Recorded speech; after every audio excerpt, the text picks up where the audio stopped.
Babu karahiyat istiqbal al-qiblah 'inda qada'il hajah. Hal ini kita sudah baca dah dulu, dan sebahagian besar daripada huraiannya telah pun diberikan sebelum ini. Telah pun anda sebutkan pada majlis pengajian yang lepas berkenaan dengan mazhab dalam masalah ini, iaitu ada 8 mazhab semuanya telah pun anda sebutkan sebelumnya.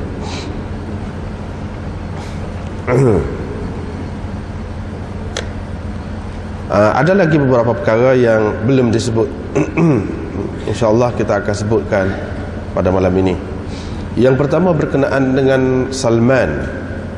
Riwayat daripada Abdurrahman bin Yazid an Salman qala qila lahu, berhubung dengan Salman Al-Farisi. Salman Al-Farisi Abu Abdullah bin Al-Islam, orang panggil juga Salman Al-Khair. Dia memeluk agama Islam ketika Nabi SAW pergi ke Madinah, dan wafatnya pada zaman pemerintahan Sayyidina Uthman bin Affan radhiyallahu anhu di Madain pada tahun 36 Hijrah. Ada orang mengatakan bahawa umurnya lebih 300 tahun, 350 tahun atau lebih lagi daripada itu. Ada orang yang menyebut, tapi itu tidak sahih. Yang betulnya umurnya tidak melebihi 90 tahun. Itu yang betulnya. Orang yang mengatakan umur dia ni sampai 300 tahun lebih, itu adalah hakim. Tetapi ulama-ulama rijal kemudiannya bahas, dia kata tak betul, tidak lebih daripada 90 tahun, 80 tahun lebih-lebih lah. Perkara yang kedua, dikatakan kepadanya, sesungguhnya Nabi kamu telah mengajar kamu segala benda, hingga kan cara nak buang air besar pun diajarnya kamu. Ini orang-orang kafir kata, ataupun orang-orang Yahudi dan Nasara di Madinah. Dia kata memang Nabi SAW dia pun sebutlah begini. Yang ini diantaranya pada masa buang air dilarang kami menghadap kiblat, dan dia melarang kami beristinja dengan tangan kanan. Dia juga melarang kami daripada menggunakan kurang dari 3 biji batu, ini pada ketika istinja. Dia juga melarang daripada kita menggunakan raji', yakni tahi binatang, tahi binatang yang kering ataupun tulang binatang. Itu beberapa perkara yang disebutkan oleh Salman.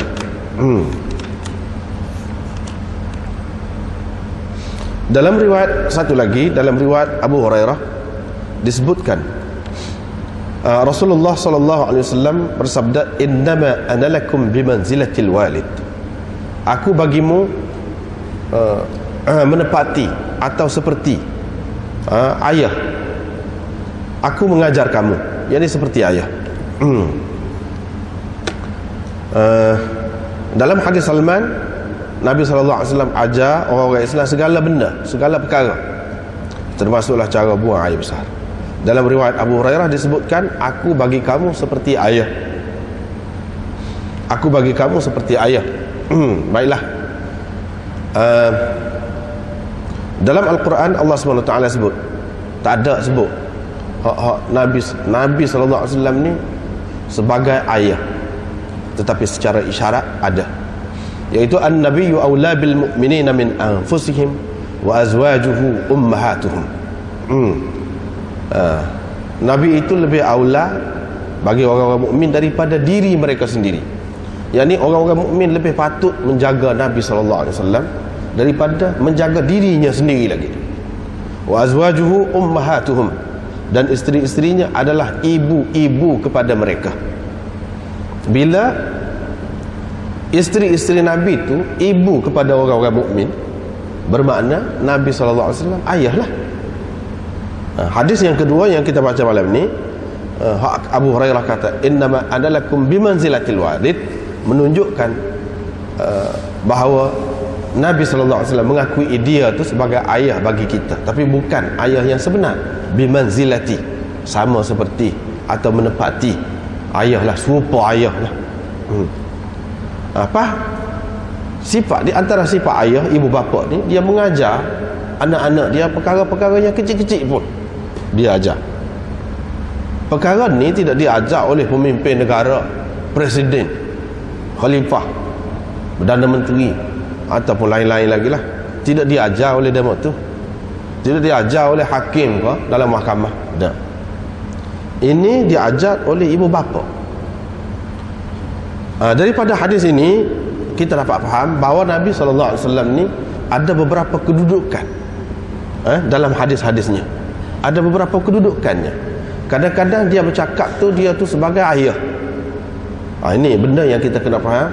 Ramai orang tidak faham. Dengan sebab tak faham tu jadi keliru lah dalam memahami hadis. Ada kalanya Nabi SAW bercakap tu dia sebagai panglima perang. Ada kalanya dia bercakap tindakan ataupun tindakan dia tu sebagai ketua negara, sebagai pemimpin negara. Ada kalanya dia sebagai pendidik.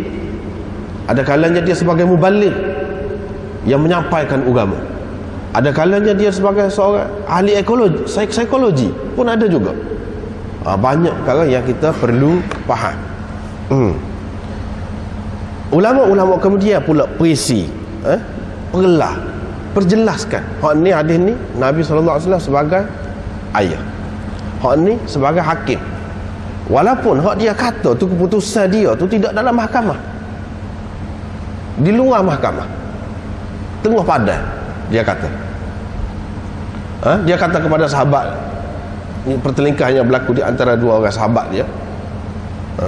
Sahabat ni tak bui air daripada parit tali air ni masuk ke dalam apa ni, tanah, bahagian tanah kawan dia. Tak bagi. Dia suruh air tu pergi ke tempat dia dulu, tanah dia tu jauh. Nabi SAW Nabi SAW suruh masuk air hak dekat dia dulu. Lepas pada tu dia tak say juga hak tu, hak seorang lagi. Nabi SAW pun marah, dia suruh sekat, biar masuk air dulu dalam hal ni. Ini keputusan, ini keputusan sebagai hakim tu. Kalau orang lain tak jadi, kata lagu tu, tidak berkuat kuasa, dia kena sebagai hakim dalam mahkamah. Itu hukumnya. Kalau zaman kemudian pula dengan pakaian dia dia pakai apa ni atas kepala dia tu, ataupun pakai serban yang tertentu ke, pakai jubah dia ke, kalau dia pecah jubah tak jadi dah keputusan dia. Itu hak kemudian. Dalam Islam, dalam sejarah Islam ni pun dia terima juga tu, terima juga. Cuma bentuk saja lain. Hakikatnya diterima. Dan hukum-hukum tertentu tak boleh. Dia tak boleh. Kalau hakim pun, dia tu hakim, tapi dia buat keputusan tu kena bunuh orang di luar mahkamah, tak boleh. Atau kena kerat tangan orang, tak boleh. Kena dalam mahkamah. Cukup saksi, cukup apa semua. Bermakna apa-apa yang tersebut dalam Quran, begitu juga dalam hadis, hak tu kita kena perhati. Nabi SAW sebut ni sebagai apa? Sebagai ketua negara ke, sebagai ayah ke, sebagai mubaligh ke, sebagai apa? Kalau sebagai hakim, tengoklah tempat dia. Sebagai ketua negara, kita tidak ketua negara, kita nak keluar pendapat, tak boleh. Tidak akan jadi. Dia sebagai ketua negara baru boleh. Apa-apa yang diputuskan oleh Nabi SAW. Misalnya di zaman Nabi SAW, dia kata ni masalah ihya'ul mawat, menghidupkan tanah mati ke apa ni, sehingga khilaf di antara mazhab ni. Ada yang mengatakan bila saja orang itu menghidupkan tanah mati, man ahya ardham maitatan fahiya lahu, siapa yang menghidupkan tanah yang mati jadi hak dia. Dia pakai hadis tu. Tapi setengah ulama yang lain dia kata tak boleh. Hak ni dengan kebenaran pemerintah, tak boleh pakai umum hadis itu. Lepas tu bila-bila masa dalam kerajaan pemerintah ada, kita pergi pacak buat pagar dalam hutan tu jadi hak kita, tak boleh. Dia kena dengan izin, dengan kebenaran pemerintah. Hadis itu Nabi SAW kata dia sebagai ketua pemerintah, dia sebagai pemerintah, dia tahu keadaan menghendaki begitu, dia kata. Tapi kalau keadaan sudah tidak menghendaki begitu, dia bergantung kepada pemerintah yang lain pula. Di zaman kemudian tidak dibenarkan seseorang itu sewenang-wenang pergi buka tanah lah. Kalau benar kata utama sekarang ni kalau benar buka tanah, sedap benar lah. Hak mana-mana hak senang tu, hak kaya tu. Dia boleh pergi sodok, buat kata sodok sebanyak mana, nak lagu mana. Untuk jadi sah, jadi hak dia ni nak setara mana, tidak sekadar pacok begitu saja. Yalah, dia boleh buat lebih daripada tu. Dengan sebab itu tak boleh. Dia kena bergantung kepada keizinan pemerintah, kebenaran pemerintah. Bapa yang Nabi SAW kata begitu. Di suatu ketika tanah ni terbiar dengan begitu, tak ada orang nak usahakan. Dah payah kalau usaha pun, sebab tanah tidak subur. Nabi SAW katakan begitu untuk menggalakkan orang ni supaya peluah kawasan negeri, dengan cara memberikan hak. Dengan begitu orang jadi semangat. Tapi pada ketika tanah ni sudah diperebutkan orang, dan tanah pun sudah jadi sikit, terutamanya di negeri-negeri yang memang kecil, penduduknya padat, tak boleh buat lagu tu. Sebab itulah ulama-ulama berbeza pendapat. Dia kata ni Nabi SAW kata ni dia sebagai pemerintah, kita tak boleh nak pakai sewenang-wenang hadis ni, kita pergi sendiri nak buat, tak boleh. Sebab dia kata tu dia sebagai pemerintah, dia kena pemerintah pula hak kata lagu tak dia benar pula atau tidak benar, dia kena pemerintah juga. Tapi di antara keistimewaan Nabi SAW ni, dia bukan sebagai pemerintah, bukan sebagai panglima tentera dan sebagainya, dia juga sebagai ayah. Inilah anak cerita, dia ajar cara buang air, cara apa. Ini sebagai ayah. Kalau kita nak cari pemimpin dalam dunia ni yang ceritakan semua perkara, tak ada. Sebab tu yang anda sebut tadi, kalau pemerintah dia tak cara dah benda-benda ni. Itu beza seorang Nabi dengan pemerintah biasa. Nabi SAW walaupun dia memerintah, tetapi benda-benda ni dia ambil kira juga. Dia ambil juga, sebab dia sebagai Rasul nak ajar agama ni bukan memerintah saja, banyak luas agama ni. Sebab itu dia kena nyatakan banyak perkara.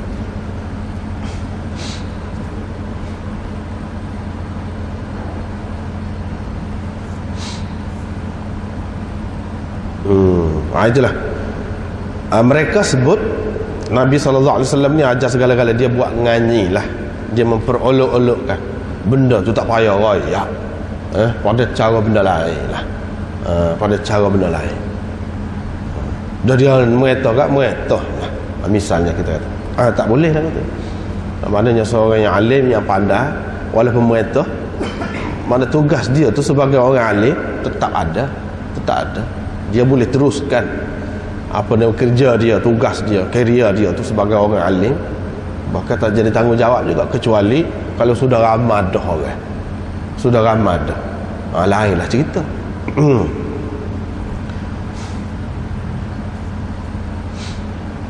Lepas tu dia kata Nabi SAW melarang kami dari menghadap kiblat biraitin, pada ketika buang air besar ataupun air kecil. Dia tak boleh menghadap kiblat. Baru ni sudah kita bincang dah agak panjang dah tentang menghadap kiblat. Nabi SAW juga melarang kami beristinja dengan tangan kanan. Jadi larang-larang ni kadang-kadang dalam satu hadis, inilah khilaf ulama pula ni. Dalam satu hadis tu, satu bahagiannya, satu juzuk daripadanya larang itu memberi makna haram. Bahagian yang kedua, larang itu tidak memberi makna haram, memberi makna makruh saja, atau secara beradab dengan maksud nak mengajar adab saja. Ada kalanya begitu. Ada kalanya setengah-setengah ulama tu faham, bila dalam satu hadis tu dia cerita benda ni tidak wajib, tidak sebagai hak mesti, tidak sebagai haram, hak lain-lain pun makna tidak mesti juga. Ini benda khilaf ni. Benda ni kalau kita belajar usul fiqh ke apa, dia ada lah. Tapi kebanyakan ulama mengatakan tidak. Dalam satu hadis pun ulama-ulama mujtahid dia boleh ambil sebahagiannya dengan makna haram, larang itu. Macam di sini, yang kedua larang itu tidak dengan makna haram, tapi dengan makna makruh saja.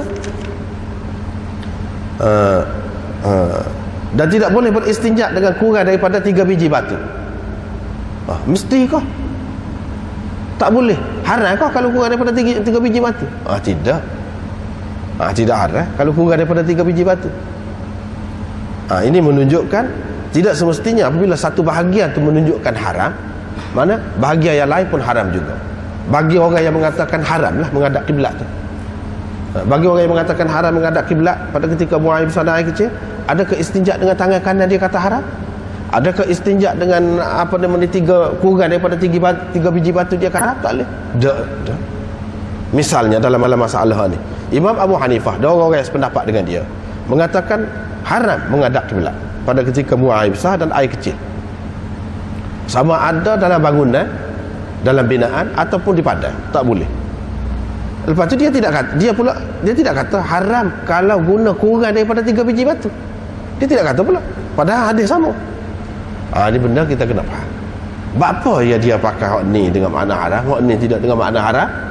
Ini masalah kemahiran seseorang mujtahid itu, kemahiran dia. Orang lain tak saya pakai lagu itu soal lain. Masing-masing ada cara dia sendirilah. Masing-masing ada cara dia sendiri.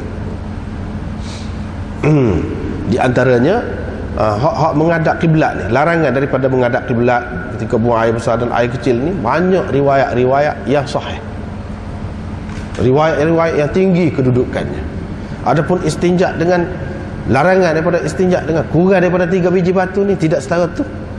Dia tengok pula di tempat lain, ketiga-tiga bahagian ni, keempat-empat bahagian sebut dalam hadis ni ada belaka kah? Kau tak ada. Kau ada hak ni saja. Ada hak larang daripada menghadap kiblat kepada ketika buang air besar dan air kecil saja. Sekat tu saja. Dia tengok pula tu. Ini sukar, susah. Ni susah. Kepada orang yang belajar tinggi, memang dia akan nampak lah. Apa ya jadi beza tu. Hak ni dia pakai sebagai haram, hak ni tidak sebagai haram. Apa? Dia kena tengok banyak hadis lah pula. Situlah jadi punca khilaf di antara ulama ni. Ni pakai gini, ni pakai gini. Istinja dengan tangan kanan, yang dimaksudkan larangan daripada istinja dengan tangan kanan itu, yakni pegang zakar dengan tangan kanan,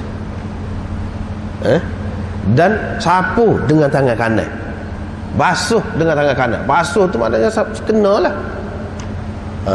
Hak tu tak boleh. Lepas tu dah larang istinja dengan tangan kanan. Kalau istinja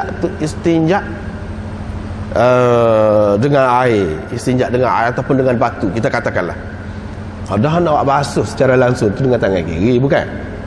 Lepas tu kalau kita nak curah air, takkan nak curah dengan tangan kiri juga, cuma lah pula bekas, mesti kena guna dengan tangan kanan.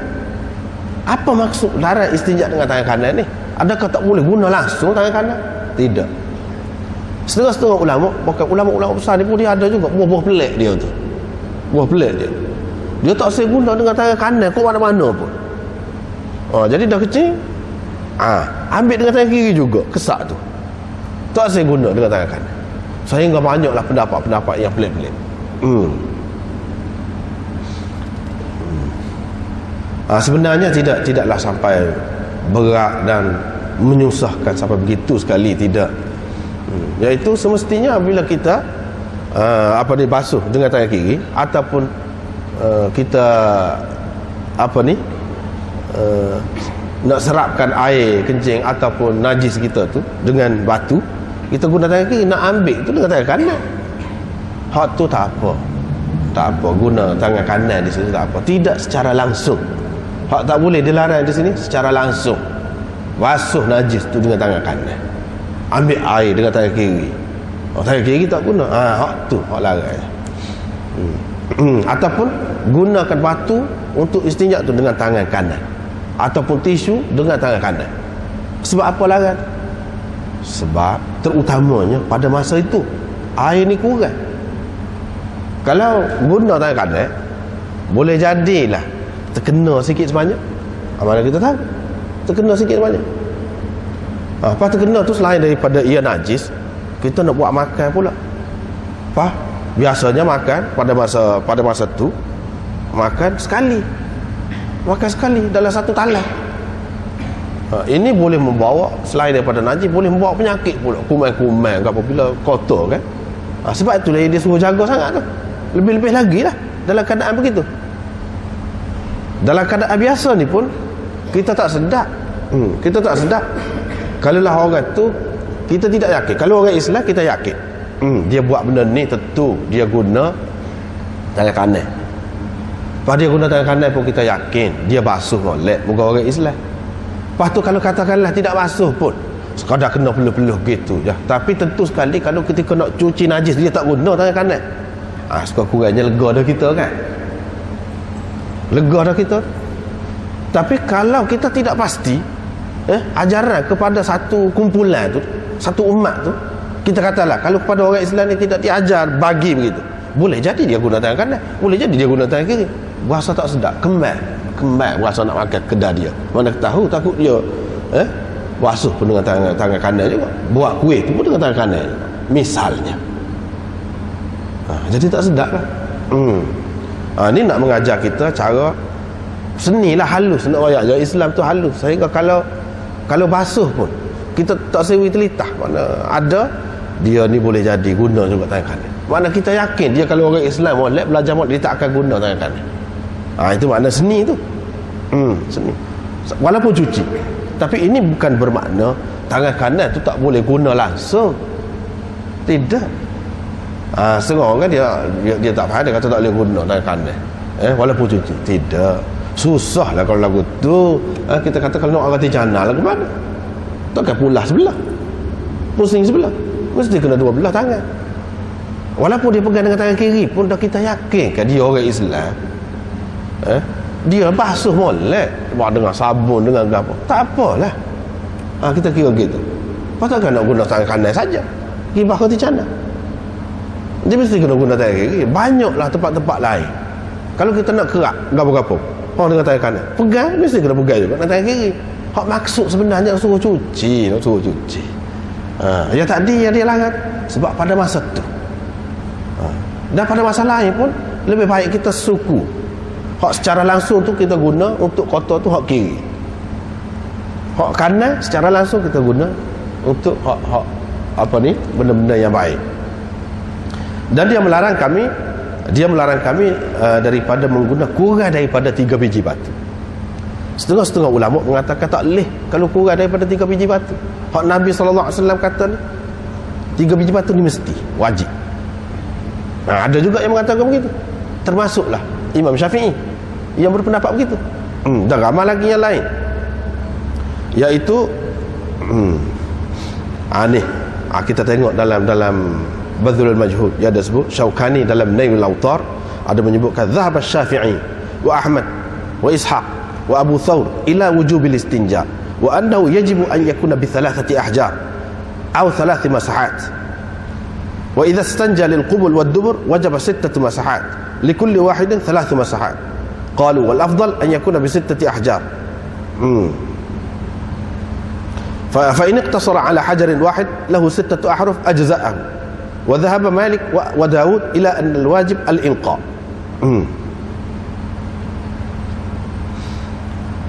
Jadi yang disebutkan di sini beberapa orang ulama ni yang mengatakan wajib istinja dan wajib 3 biji batu, tak boleh kurang.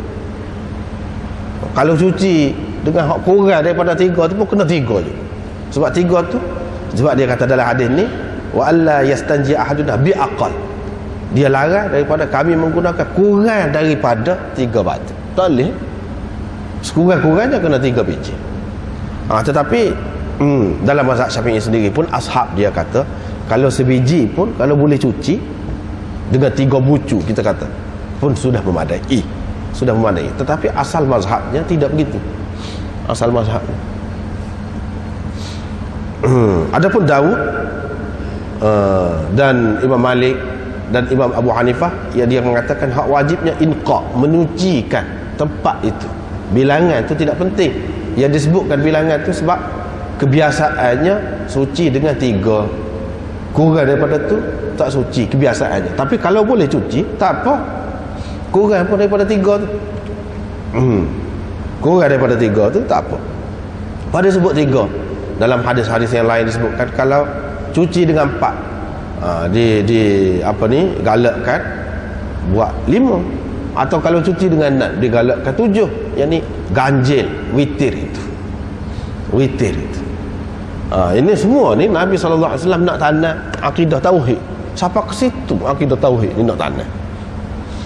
Maknanya dalam hidup kita, dalam dunia ni ada gu dia, ada pasangan dia, ada hak tak ada gu.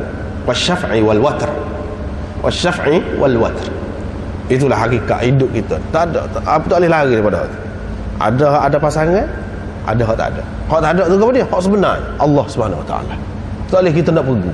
Kalau malas ada siang, gelap ada cerah.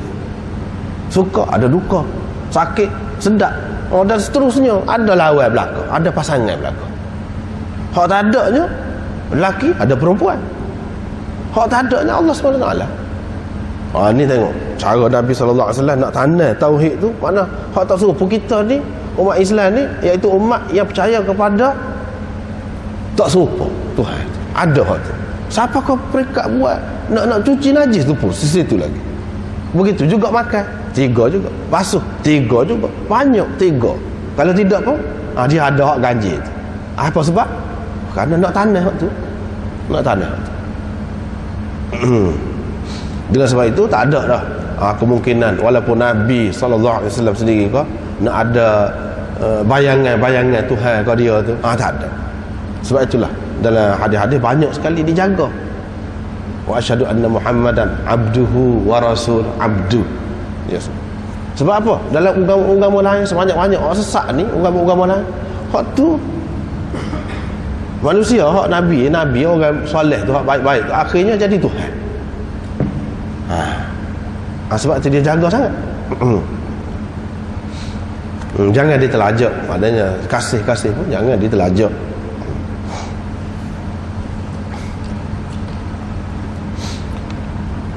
Ini masalah batu. Pas sekarang ni kita tidak guna batu dah. Sekarang ni tidak guna batu. Pasal kita guna makuk tu kan, makuk najis tu, kalau batu jadi kosong waktu tu. Jadi kosong setengah-setengah ulama dia kata mana boleh guna batu kau guna air. Bahkan setengah-setengah ulama dulu dia kata guna batu lebih molek untuk lelaki. Ini kalau nak pilih antara dua tu lah, satu nak pilih satu. Ada setengah ulama mengatakan hak batu hak lebih molek. Tetapi hak kebanyakan ulama katanya campur kedua tu lah, air dengan batu. Masalahnya sekarang ni kalau kita nak guna kedua-dua ni, air dengan batu, jadi sombak. Tak boleh guna. Hak nak guna lagu mana? Setengah-setengah ulama dia tetap dia beku dengan hak ni, 3 batu atau seumpama itu hak boleh. Apa kalau hak lain tak boleh? Apa kalau tisu? Tak boleh. Terutamanya ulama-ulama dulu kata kertas tak boleh. Ya, dia kata kertas tak boleh tu pasal dulu kertas payah. Lepas tu kertas orang nak menulis. Orang tak ada kertas ni macam-macam, ini untuk ni, kertas untuk ni, tak ada. Sekarang ni kertas banyak dan dia buat khusus untuk itu. Dan maksud sebenarnya hak ulama kata molek guna kedua tu apa sebab? Ada juga ilat dia tu pada kita guna tisu ke atau lain-lain, ada juga, iaitu untuk takhfifkan najis itu, supaya tidak berlumuran sangat di tangan kita tu bila kita basuh. Air pun guna sikit. Apabila kita kesak dulu, bermakna dia banyak dah, tak ada dah hak banyak, kita sudah buat, tangan kita pun tidak berlumuran sangat, dan air pun tidak guna banyak. Itu faedahnya. Ada juga maksud. Bermakna tisu pun boleh digunakan juga. Tisu boleh digunakan juga. Setengah orang dia kata kena batu ni jadi kerah lagu tu, tanah kau jadi kerah, pasal tisu ni lembut dia. Itu dia terlalu terikat dengan perkataan ni, dia tidak pergi kepada maksud hadis. Kalau pergi kepada maksud hadis, tak timbul masalah tu lah. Dan dia melarang daripada menggunakan rajik, yakni tahi binatang, hak kering. Kalau hak basah tu takkanlah nak comor pula, mestilah hak kering, rajik ataupun rauf. Dan melarang juga daripada menggunakan tulang. Tak boleh. Tidak suci. Sebab Ibnu Mas'ud dalam riwayat lain ada sebut, dia bawa pergi kepada Nabi SAW 2 biji batu. Bila Nabi SAW suruh cari batu, dia bawa pergi 2 biji batu, tak ada, dia bawa sekeping najis binatang yang kering. Nabi SAW ambil, dia kata, ni tak boleh, ni riksun, kotor, kata. Dia pun buat. Daripada hadis itu Nabi SAW guna 2 biji batu saja. Sebab Ibnu Mas'ud bagi 2. Fahak kata 3 ni hak lebih baik. Dah hak biasanya boleh cuci. Kalau orang tu cermat boleh. Tapi kalau kurang daripada 3, 2 tak apa. Itu sebab perkara. Yang keduanya, rajin, tahi binatang ni tak boleh digunakan. Sebab apa? Sebab dia najis, kotor. Setengah ulama pula mengatakan sebab dia adalah makanan kepada ternakan ataupun binatang-binatang saudara kita. Saudara kita tu jin. Saudara kita tu jin. Makanan dia. Kalau makanan ayam ke apa tu tidak perlu kita melihara. Ni jin. Di antara makanan dia, binatang peliharaan dia. Rupanya jin ni ada pelihara juga. Ada pelihara juga binatang dia tu. Binatang dia makan ke apa dia? Rajik tadi. Sebab dalam rajik, tahi binatang tu dia ada juga tu. Benih-benih. Hak dia makan ke apa tu. Ataupun tulang. Sebab tulang tu dia menjadi makanan kepada jin tu sendiri. Makanan kepada jin tu sendiri. Sebab itu dilarang. Setengah ulama kata rajik sebab apa tak boleh? Sebab dia najis. Bila kita kena ke tempat yang lembab, dia jadi najis, melaranglah najis. Yang ni najis tidak boleh disucikan dengan najis. Dan azmin itu sebab apa tak boleh? Sebab dia licin, dia tidak kasar. Sebab itu dia kata. Kalau dari segi makanan saudara kita, bukan semuanya hak suci belaka. Hak mana tak suci dia tak boleh makan kah? Hak mana tak suci dia tak boleh makan kah? Ataupun kalau kotor ke dia tak boleh pisah ke cara dia? Semua tulang ada dalam dunia ni daripada orang Islam belaka ke? Tidak. Dia kata bukan sebab itu. Walaupun Nabi SAW ada sebut dalam hadis ini adalah makanan saudara kita, itu nak ajar kepada kita orang Islam, kita kena jaga. Walaupun mereka tidaklah kata tak boleh makan kalau kotor, boleh juga, cuma kita kena melihara lah dia. Kena melihara. Ulama lain kata tidak sabit tu sebenarnya, sebab dia ni licin, tulang ni licin, ataupun kerana dia tu tajam, takut luka pula. Luka punggung tu susah juga. Dia kata sebab tu. Kalau tidak kerana tu tak apa. Dengan sebab tu Imam Abu Hanifah mengatakan tak apa, tulang dia tak apa. Dan tak boleh ni cuma kurang molek lah. Kalau ada orang lain, cari orang lain. Gitu. Baiklah, seterusnya kita pergi kepada hadis yang kedua, Muhammad bin Ajlan. Hadis Abu Hurairah tu tadi lah.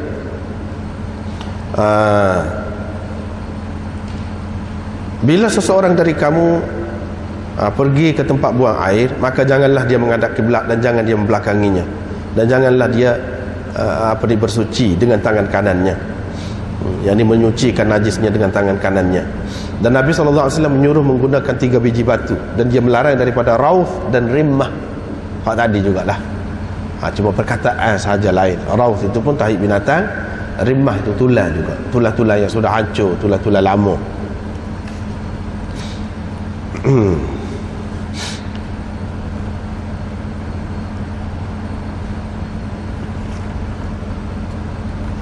Lepas tu hadis yang ke-9, hadis Musaddad Musarhad daripada Abi Ayyub riwayatan. Dia sebut riwayatan daripada Abi Ayyub riwayatan, qala idza ataitum al-ghaid fala tastaqbilul qiblah. Qala tu siapa kata? Ini kita nak dah kita belajar kita Abu Daud ni sekali dengan sanad dia, moleklah kita ambil tahu benda-benda tu juga. Dia kata riwayat daripada Abi Ayyub riwayatan. Qala, katanya. Nya tu siapa? Katanya tu. Kata Abu Ayyub Al-Ansari ke kata Nabi sallallahu alaihi wasallam? Tak jelas itu. Tak jelas itu. Tetapi bila kita faham istilah, dalam kitab-kitab hadis dia guna riwayatan. Bila dia sebut riwayatan lagu tu, bermakna riwayat itu adalah riwayat marfu'. Maknanya dia angkatkan, dia dapat benda ni daripada Nabi SAW. Bukan dia kata sendiri pendapat dia, tidak. Bahkan ia berasal daripada Nabi SAW. Jadi qala tu boleh kita kata di sini Nabi SAW yang berkata begitu. Bila kamu pergi ke tempat buang air, maka janganlah kamu menghadap kiblat. Ni kata ni Nabi SAW sendiri kata, bukan Abu Ayyub kata. Kita tahu mana riwayatan. Perkataan riwayatan itu menunjukkan dia meriwayatkan hadis ini secara marfu', yakni di atas dia tu Nabi SAW. Zahirnya hadis ini mauquf, tetapi mauquf orang panggil fi hukmil marfu', yang tarafnya marfu'. Hadis ini mauquf, terhenti sekat sahabat kira-kiranya zahirnya, tapi dia tidak terhenti sekat sahabat. Dia mesti dah apabila ada sebut riwayatan itu sampai kepada Rasulullah sallallahu alaihi wasallam.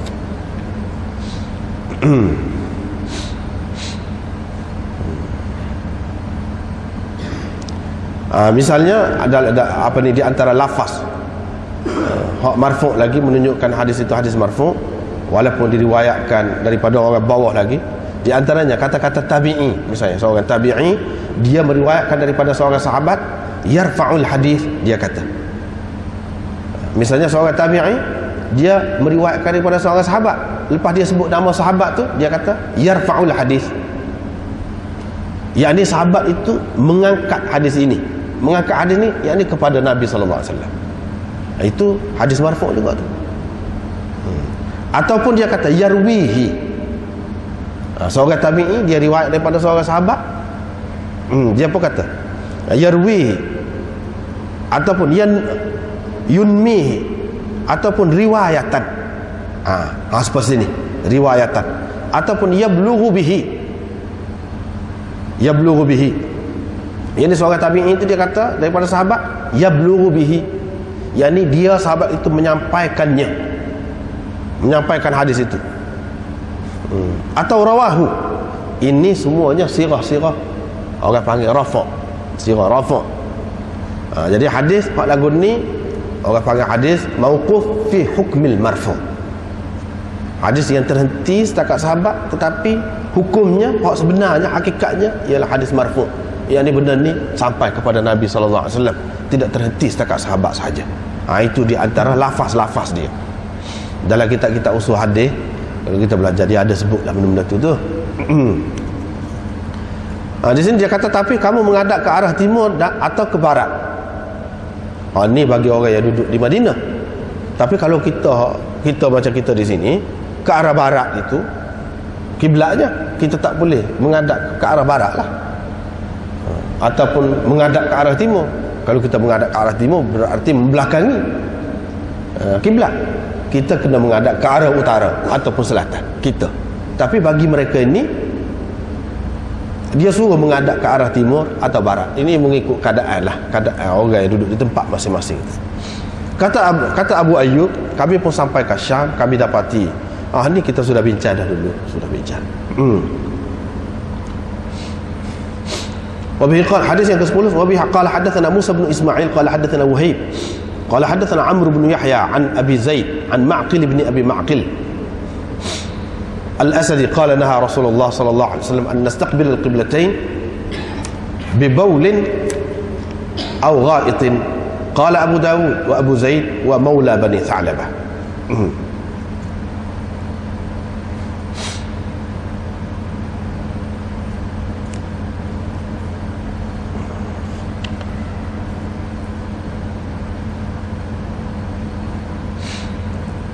Ini hadis ni seterusnya.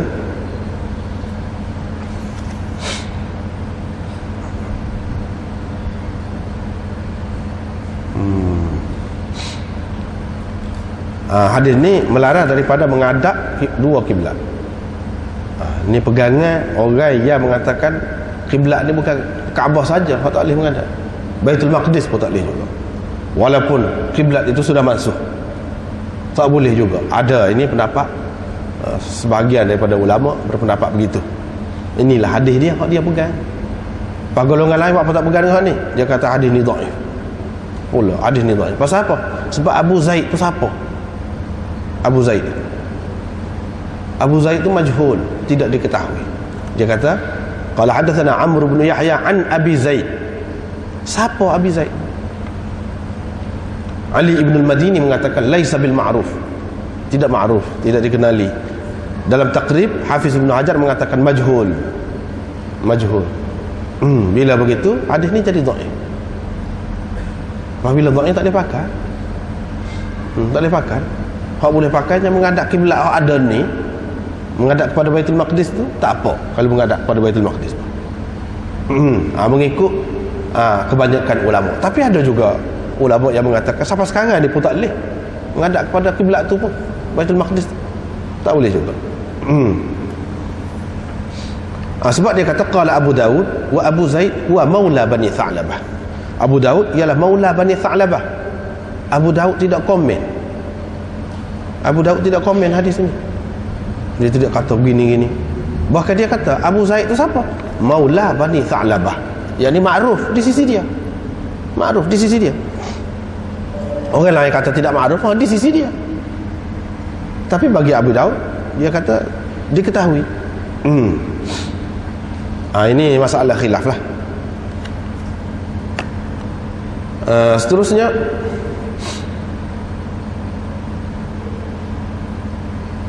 ini riwayat daripada Marwan Al-Asfar. Dia kata saya melihat Ibnu Umar mendudukkan untanya menghadap kiblat, lepas tu dia kencing menghadap kepada unta. Yang ni sudah ada hadangan lah di antara dia dengan kiblat. Saya pun kata wahai Abang Abdurrahman, bukankah telah dilarang dari berbuat begitu? Dia kata ya, tetapi dilarang hanya di tanah lapang. Bila sudah ada di antara engkau dengan kiblat sesuatu yasturuk yang menutup engkau atau menghalang engkau, fala ba'sa, tidak mengapa. Tidak mengapa. Hadis ini menjadi alasan kepada orang yang mengatakan kalau dalam binaan, dalam bangunan atau ada dinding depan, kalau tidak dinding pun binatang ada yang menghadang seseorang itu, tidak kata terbuka depan dia tu, menghadap kiblat tak apa, membelakangi kiblat pun tak apa. Hadis inilah pegangan dia. Hadis ini pegangannya. Pasal apa? Kebanyakan ulama mengatakan Abu Daud senyap, dia tak kata apa. Lepas dia mari hadis ni dia tak kata apa. Tetapi kita tengok orang lain pula. Apa dia tak terima hak ni? Kita tengok orang lain pula. Kita tengok dalam sanad ni hadatsana Safwan bin Isa thiqah Anil Hasan bin Zakwan. Hasan bin Zakwan. Cuba tengok nama Hasan bin Zakwan dalam sanad ni.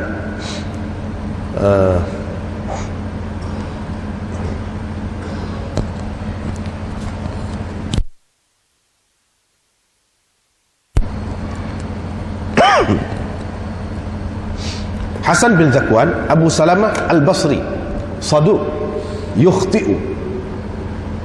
Dia ni saduq yukhti'u, melakukan kesilapan dalam meriwayatkan hadis.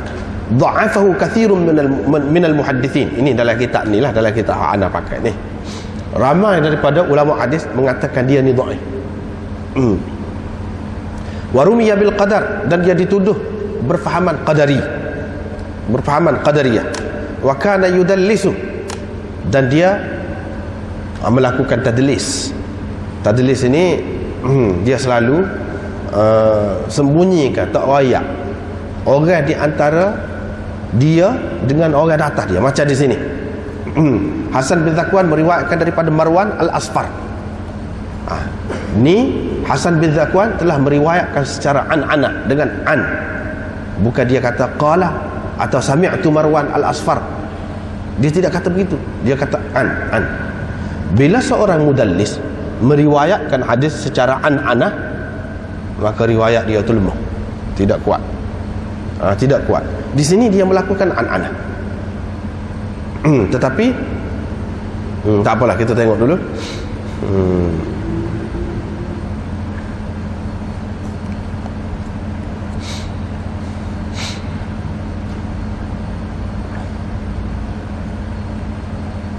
Ini Syaukani kata hadis ini boleh dijadikan dalil. Sebab apa? Ibnu Umar kata, mana Ibnu Umar kata ya memang dilarang, tapi dilarang tu dipadah. Mana dia tahu hak larang tu maksudnya macam mana. Dah hak dia buat tu tak termasuk dalam hak larang tu. Sebab hak larang tu mana apabila tidak ada penghadang, tidak ada dinding di hadapan. Kalau ada dinding di hadapan tak apa. Ini menunjukkan hak larang tu dia tahu. Hak tu lebih dulu, hak ni hak kemudian. Kalau kita terima hak tu larang tu, maka hak ni memansuhkannya. Ataupun hak ni menjelaskan hak larang tu macam mana, iaitu di tanah lapang. Kalau di dalam tempat yang tertutup tak apa. Berarti dia tahulah Nabi SAW telah melakukan begitu. Kalau tidak dia tak berani, kata dia tak berani buat. Sebab itu dalam riwayat yang lain kita akan jumpa akan datang, dia tengok Nabi SAW membelakangi kiblat ketika duduk buang air. Apabila membelakangi kiblat, yakni Kaabah, dia menghadap kepada Baitul Maqdis. Hadis itu juga menunjukkan hak larangan menghadap kepada Baitul Maqdis itu tak ada, tak boleh pakai. Lepas tu membelakangi kiblat, Nabi SAW sendiri buat.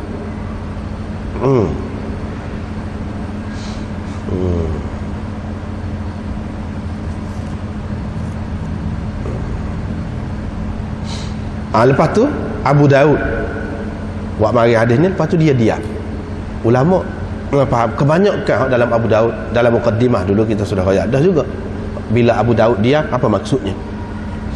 Bila Abu Daud diam, sekurang-kurangnya hadis itu adalah hadis hasan, boleh dipakai untuk menentukan hukum dalam agama. Sekurang-kurangnya hadis itu hasan. Abu Daud wa mari wasakata anhu waqad sahha anhu, memang sah diriwayatkan daripada berkenaan dengan Abu Daud ini, dia tidak akan diam illa ma huwa salih lil ihtijaj. Dia tidak akan diam kecuali apabila hadis itu memang boleh dijadikan hujah.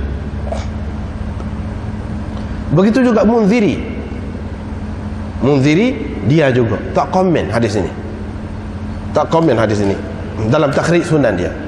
Hafiz Ibnu Hajar dalam Talkhisul Habir mari juga ada ni, walam yatakallam alaihi bi syai', dia tak kata gapo juga. Dalam Fathul Bari Hafiz Ibnu Hajar kata akhrajahu Abu Dawud wal Hakim bi isnadin hasan. Yani Hafiz Ibnu Hajar hukum selalu dengan mengatakan hasan. Pasal apa? Pasal Abu Dawud dia.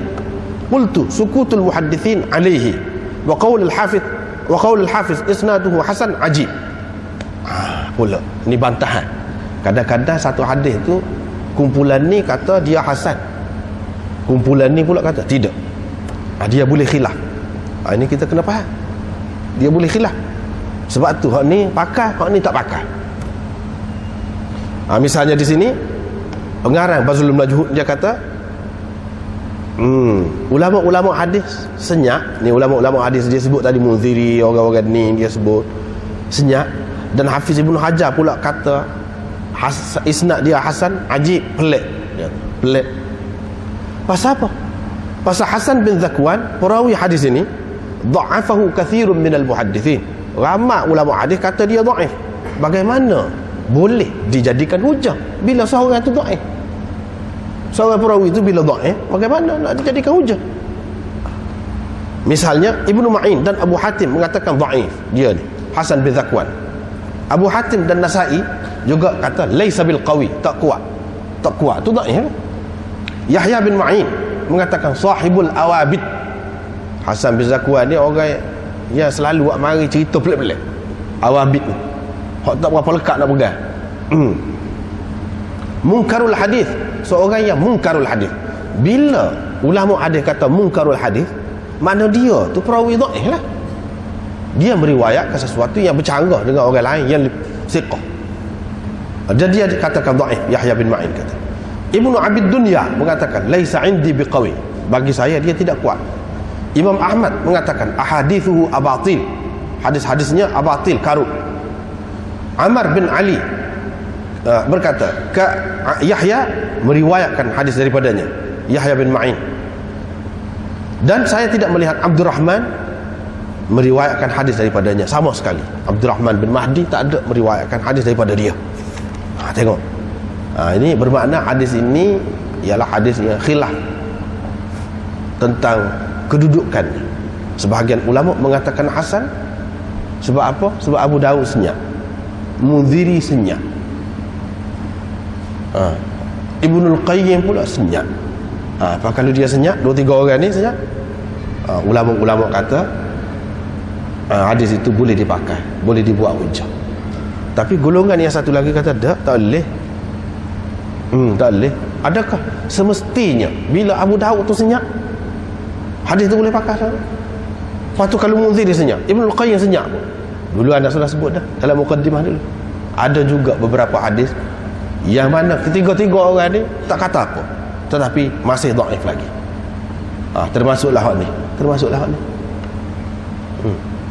Kalau ada hak kata dia ni kuat, sekurang-kurangnya dia perawi yang diperselisihkan. Mana hak ni kata dia kuat, hak ni kata tidak kuat. Sekurang-kurangnya bagi orang yang mengatakan dia ni tidak kuat, tak sahih dah lah bagi dia. Tak sahih dah. Ramai sahaja hak sebut tidak, dia ni tidak kuat. Hak ni dia kata pelik ni Hafiz Ibn Hajar ni buat apa? Sebab apa? Pengarang Bazlul Majhud ni dia orang Hanafi, Hafiz Ibn Hajar orang Syafi'i. Itu dia. Bapa Hafiz Ibn Hajar tak ayak ni, dia kata apa? Pasal sesuai dengan mazhab dia agaknya. Dia kata lagu tu mazhab dia kalau ada dinding tak apa. Lepas tu ada sikit-sikit lebih kurang perawi ni tak apa kejap pun dia pelepah. Dia kata. Tak sah lagu tu dia kata, tak sah, tak aci. Tak aci dia tak sah. Kalau di tempat yang lain, sebab itulah ada juga mana ramai ulama-ulama mazhab lain lah, dia tidak setuju dengan Hafiz Ibn Hajar ni. Dia kata banyak tempat, kalau tempat menyokong mazhab dia, dia akan kuat.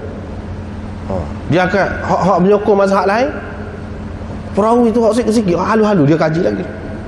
Hak ni apa dia tak sebut? Ni di antara kritikan ulama terhadap Hafiz Ibn Hajar. Walaupun Hafiz Ibn Hajar tu orang kuat, orang hebat, tapi hebat pun orang lain pun tidak kurang juga. Kita kena ambil kira jugalah, kena ambil kira. Baiklah. Ini bab keharusan ataupun kebenaran berbuat begitu. Abu Daud nak mari umumnya hadis yang larang, hak ni pula boleh pula. Riwayat daripada Abdullah bin Umar, katanya saya naik atas belakang rumah ataupun atas bumbung rumah. Saya tengok Rasulullah SAW berada di atas 2 biji bata dengan menghadap kepada Baitul Maqdis untuk qada hajatnya. Bila menghadap kepada Baitul Maqdis bermakna dia membelakangi Kaabah. Ini makna membelakangi Kaabah tak apa. Menghadap Baitul Maqdis tak apa, boleh. Jadi sini tak ada sebut pun dinding-dinding apa, tak ada sebut. Tak ada sebut dinding-dinding apa.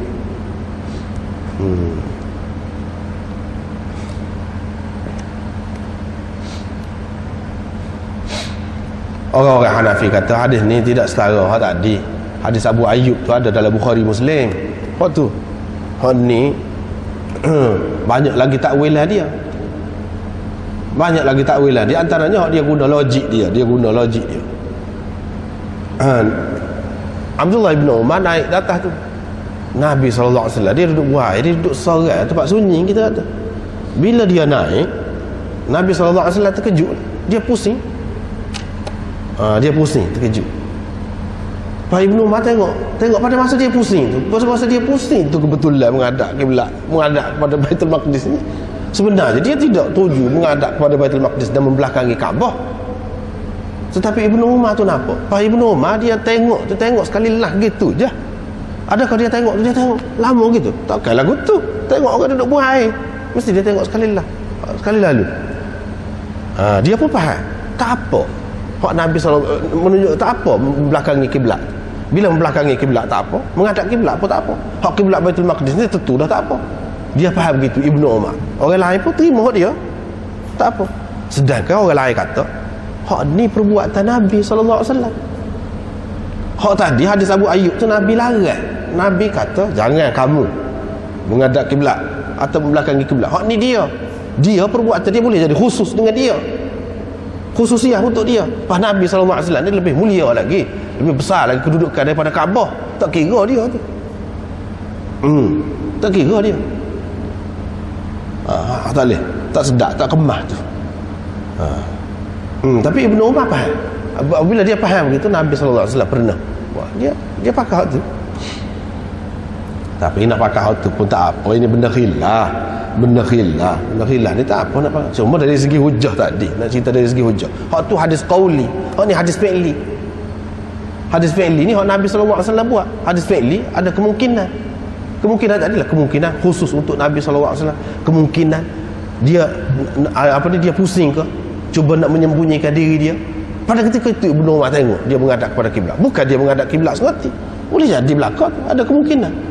Bila hadis itu ada ihtimal, ada kemungkinan begitu, kemungkinan begini, tak boleh nak pegang lah, tak sedap nak pegang. Tapi kalau hak tadi dia larang. Dengan sebab itu hak saya eloknya bagi anak lah, kita kena melera lah, kena melera juga mazhab lain. Yang ni arkitek kita, engineer kita, kita nak buat rumah, hak semolek-moleknya kita rancang selalu dah. Biar bilik air tu, jamban tu jangan menghadap kepada kiblat atau belakang kiblat. Biar ada beza dengan bangunan orang kafir. Biar ada beza. Sekurang-kurangnya hak molek kok pada mana? Orang lain kata molek. Memang kalau tak menghadap kiblat tu lebih molek. Walaupun mana di sebalik dinding ke apa, tentu lebih molek tu. Ada hak semoleknya kita jaga lah tu. Jaga. Biar ada beza. Maknanya bilik air kita tu dengan bilik air bukan orang Islam. Dari segi seni bina kita tu, di antara ciri-ciri dia nya lagu tu. Walaupun tidak wajib mengikut setengah mazhabnya, tak apa. Sudah dalam bangunan ke apa tu sudah ada dinding tu. Gak dia kata kalau nak kira ada dinding itu tidak nanti dinding ni. Kita duduk ni, negeri kita tu laut lagi dinding dia nya. Bukit buka lagi dindingnya, banyak dah dinding tu. Kalau nak kira padai pun kalau nak kira tak boleh juga. Dia kata padai tak boleh tu kalau nak kira ada dinding. Ada yang buat begitu tu. Hadis orang-orang yang kata boleh membelakangi Kaabah, membelakangi kiblat ke apa, di antaranya hadis-hadis ni. Hadis-hadis ni. Tetapi yang paling sahih dalam bab ini tak boleh lawan hadis Abu Ayyub. Tak boleh lawan. Yang paling sahih, paling tinggi kedudukan sanadnya, tak boleh lawan. Dengan sebab itu eloklah, moleklah kita melera lah, kita melera. Tujuan kita mengaji hadis ni, di antara kelebihannya kita tahu mazhab ni ada kalanya baik kita melera. Misalnya kalau dalam bab air sembahyang, kita tahu mazhab Syafi'i kalau cuing sikit rambut tak apa dah, cuing sikit 2-3 helai rambut tak apa dah. Tetapi mazhab Malik tak boleh, kena rata ni, kena rata, kena habis ni, pakai depan pakai belakang. Dah kita tahu, moleknya kita jagalah seboleh-boleh. Seboleh-boleh kita jaga. Kecuali dalam keadaan yang perlu kita nak tak sewi basah sangat, kita nak sikit, lain lah cerita. Tapi kalau boleh kita jaga. Seterusnya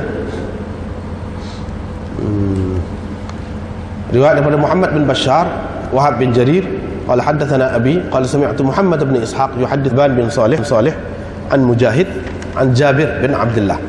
Dia kata Nabi SAW melarang kami menghadap kiblat pada ketika buang air kecil, dan saya melihatnya setahun sebelum baginda SAW wafat, dia menghadap kiblat. Saya melihat Nabi SAW, kata Jabir, setahun sebelum dia mati, dia menghadap kiblat. Ini di antara alasan orang yang mengatakan bahawa menghadap kiblat diboleh. Tak apa. Di sini dia tak ada ayat. Di balik dinding ke, dalam binaan ke, dalam itu tak ada ayat. Mana secara mutlak boleh. Jadi orang-orang yang pegang, yang mengatakan boleh tidak menghadap menghadap kiblat atau membelakangi kiblat di padai pun boleh. Di antara pegangan dia hak ni. Lepas tu hak lain-lain dia kata sudah mansuh semua. Mansuh dia hak ni sebab dia royak ni setahun sebelum dia mati. Hak lain tu dulu lagi, cerita dulu lagi. Maknanya hadis ini memansuhkan hak dulu. Cuma masalahnya dalam hadis ni ada Muhammad bin Ishaq. Pula dah ada Ibnu Ishaq.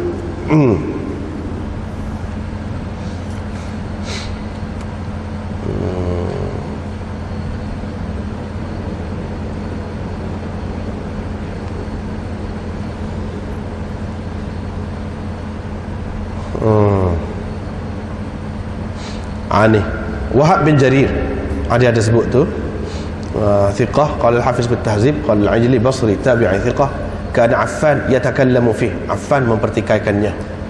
Ibnu Hibban kata kana yukhti'u, dia selalu melakukan kesilapan. Ahmad mengatakan ma rawa Wahab qattu an Syu'bah, Wahab ni tak pernah dia beriwayatkan daripada Syu'bah, tak ada. Muqaili berkata di sini ada juga orang yang beriwayatkan daripada Syu'bah, tapi kita tak ada nampak dia dulu dekat Syu'bah dulu. Dia sindir kepada ni, dia perli, dia sindir kepada Wahab. Maknanya Wahab ni ada cerita dia ambil daripada Syu'bah, sebenarnya dia tak ambil, dia tak belajar dengan Syu'bah. Itu perkara mana ulama pertikaian. Dia kata ayah saya cerita kepada saya, Wahab bin Jarir, Jarir lah ayah dia, thiqah, tetapi dalam hadis dia daripada Qatadah dha'f, walahu awha min qibali hifzi, dari segi hafalan dia ni banyak keliru dia ni. Dan di akhir hayat dia bercelaru fikirannya, tetapi dia tidak meriwayatkan hadis pada ketika celaru fikiran dia tu. Ibnu Ma'in pula mengatakan dia thiqah kecuali dalam riwayat dia daripada Qatadah. Bukhari kata rubama yahimu fi syai', kadang-kadang dia ada keliru juga. Ada Wahab. Dia kata saya mendengar, Jarir ni ayah kepada Wahab, saya mendengar Muhammad bin Ishaq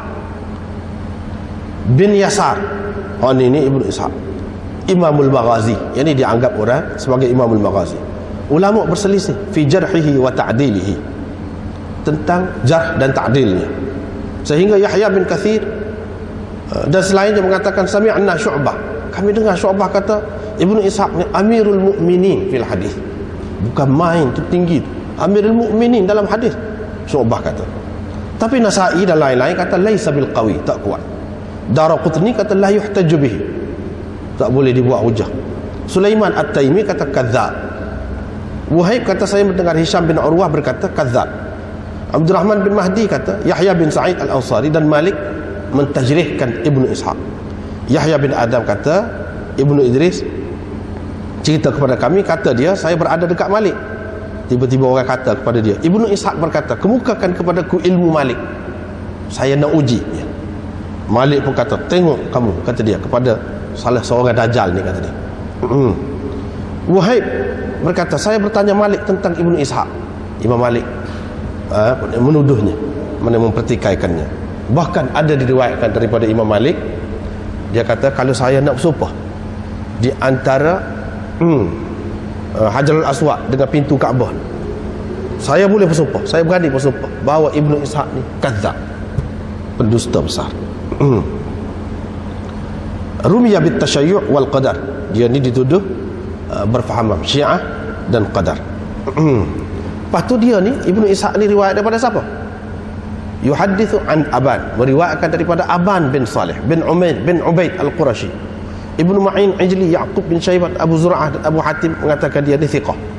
Ibnu Abdul Bar dalam Tamhid mengatakan hadis Jabir laisa sahihan, tidak sahih, kerana Aban bin Salih dhaif pula. Pasal Aban bin Salih tu dhaif pula. Ibnu Hazm dalam Muhalla selepas mengemukakan hadis ini, dia kata Aban itu tidak masyhur, tidak terkenal, intaha. Tetapi ini adalah satu kekeliruan dan kelalaian daripada mereka, kesilapan mereka, kerana tidak ada sesiapa pun sebelum mereka ini, sebelum Ibnu Abdul Bar dan Ibnu Hazm mengatakan Aban ini dhaif. Tetapi Damon ni kata dhaif. Ibnul Qayyim dalam Tahzibus Sunan, dia kata hadis ini dhaif. Hadis ini dhaif.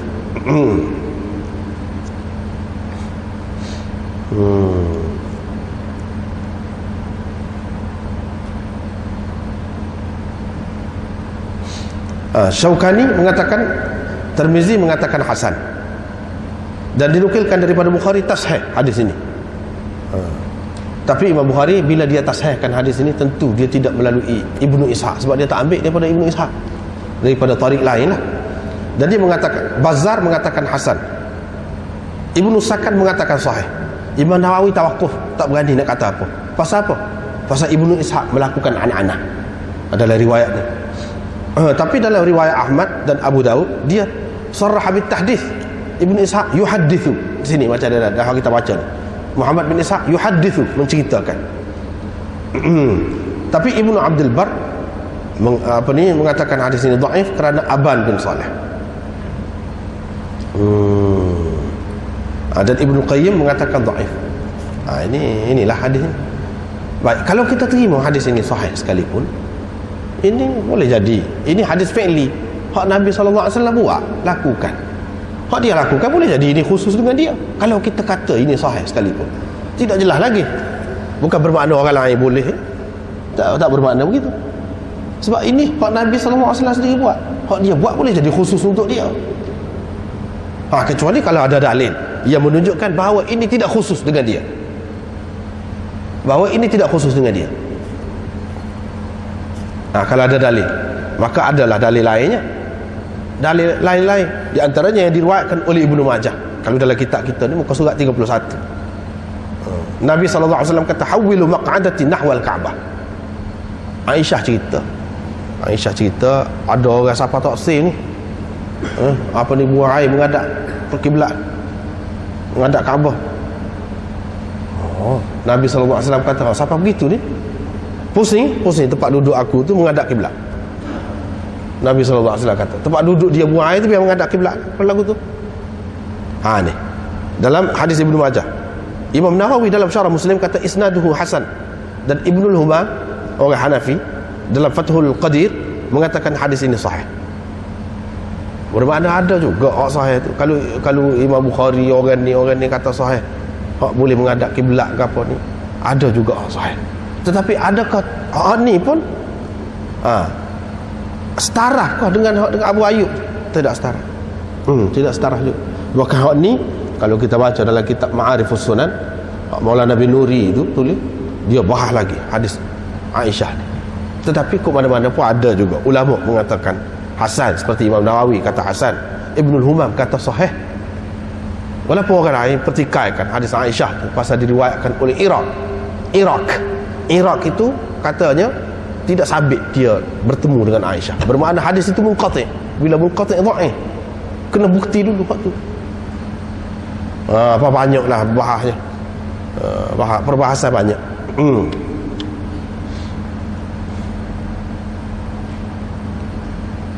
Baiklah.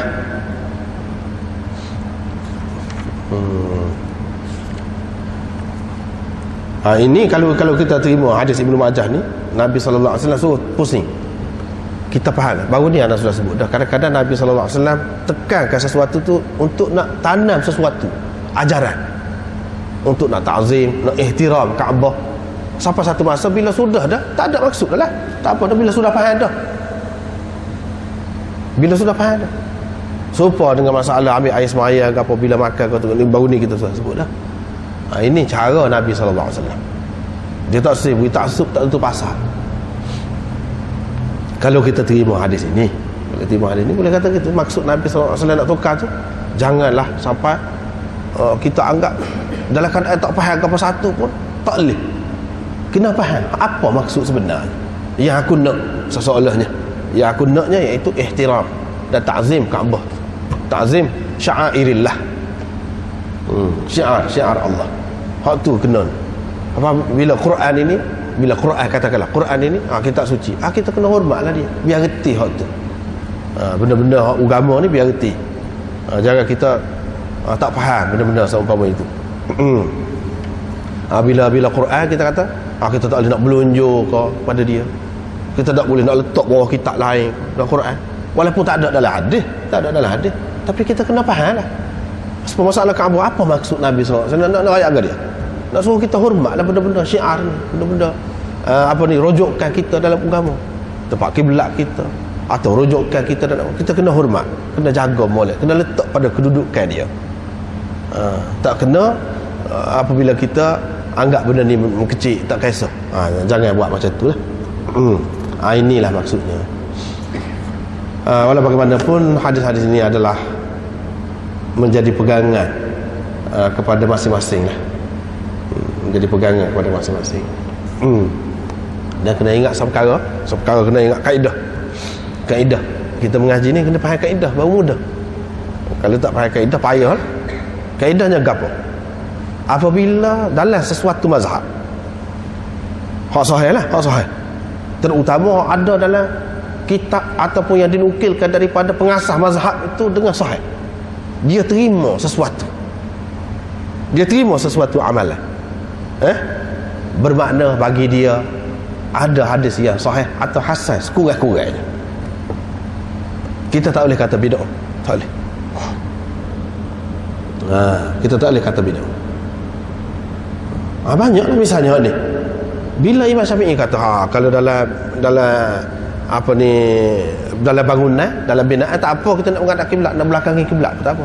Mengikut Syafi'i, Malik dan ramai lagi orang lain kata tak apa. Kalau dalam binaan. Lepas tu kalau kita tengok hadis-hadis tadi nampak tak berapa kuat. Tak berapa kuat.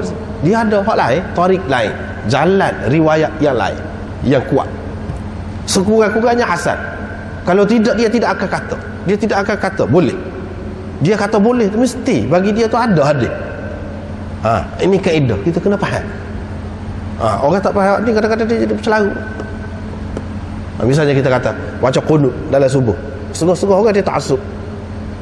Tak boleh baca qunut dalam subuh. Padahalnya dalam mazhab Syafi'i ada tu, dalam mazhab tu. Dia ada sekurang-kurangnya hasan. Walaupun dalam Tirmizi seorang sahabat mengatakan itu muhdath, ai bunayya muhdath. Itu perkara baru tu, maknanya bid'ah lah, macam bid'ah. Setengah-setengah orang tak faham dia tu ambil tu. Pas semua sahabat kata lagu tu ke? Semua sahabat kata lagu tu ke? Pas tak ada khilaf dah ke benda lain? Benda tu tak ada khilaf dah ke? Bila ada khilaf, Imam Syafi'i pegang satu cara lagu tu. Kita kena faham lagu tadi, dia mesti ada sekurang-kurangnya hasan hadis itu. Kita tak boleh kata hadis semua dhaif belaka. Lepas tu dia kata boleh pakai lagu ni. Tak boleh tak ada. Itu masalah hukum tu, bukan masalah fadilat, masalah apa. Ini masalah hukum ni, haram kau. Kau tidak haram, harus kau. Masalah hukum. Dia mesti hadis itu sekurang-kurangnya hasan. Hak tak jumpa kita itu soal lain. Itu soal lain. Kalau dalam Tirmizi kadang-kadang dia amari hadis dhaif. Tidak bermakna itu saja hadisnya adanya. Sebab itu dalam Tirmizi dia kata wa fil bab, dia isyarat dalam bab ini ada hadis daripada orang ni. Boleh jadi hak ulama-ulama pegang apa di dalam mazhab dia tu berdasarkan tarik yang lain, jalan riwayat yang lain. Hak Imam Tirmizi isyarat. Hak dia mari tu dia ada maksud dia sendiri. Bukan Imam Tirmizi hak mari hak paling sahih di sisi dia. Supaya Imam Bukhari, bukan lagu tu cara dia. Tirmizi hak mari hadis dhaif, dia nak ayat hadis ni ada dengan tarik ni. Tarik dhaif ni pun ada juga. Tujuan dia nak ajar kita nak kenal perawi-perawi ni. Perawi ni dhaif. Hak dhaif ni ada juga riwayat ni. Tapi bukan dia saja yang riwayat hadis tu. Kalau kita sekali kita tengok dalam Tirmizi hadis ni dhaif. Apa ada ulama mujtahid yang pegang dengan hadis tu. Kita keliru. Dia bukan pegang dengan hak Tirmizi. Tirmizi tu orang kemudian dah. Tirmizi tu dia tidak pegang dengan hak tu, tarik lain dia pegang. Sebab tu dia kata tak apa ataupun tak boleh kau misalnya berdasarkan hadis. Hadis tu hadis sama dah. Cuma sanad tu banyak. Imam Tirmizi awak mari satu sanad. Sanad yang dhaif. Kita tak boleh kata hadis tu semuanya dhaif. Tak boleh. Dhaif tu sanad itu. Ini kena benda yang kena faham.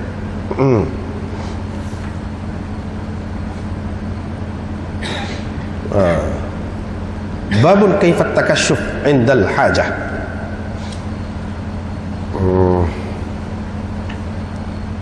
Sekatu lah nampak tu lah. Allah Allah.